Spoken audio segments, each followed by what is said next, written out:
Welcome. In this video I will show you how to change mouse sensitivity in Call of Duty Black Ops 7.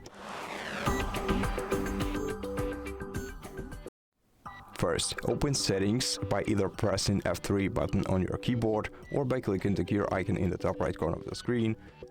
Now in settings, select keyboard and mouse settings. And now to adjust your mouse sensitivity, you have to move this bar either to the right to increase it or to the left to decrease it. If you want to reset it to the default value, press 5 on your keyboard or just click right here. As you can see, there are more advanced options to change your mouse sensitivity. For example, the vertical sensitivity multiplier, which you can change in the same way.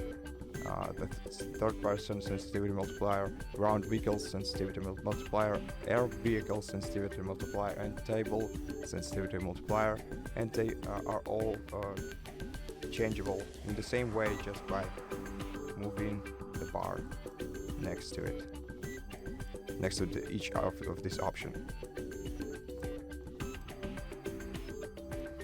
And that's it. Thank you for watching this video. If you liked it, consider subscribing to our channel, leave us a like in the comment below, and I'll see you in the next one.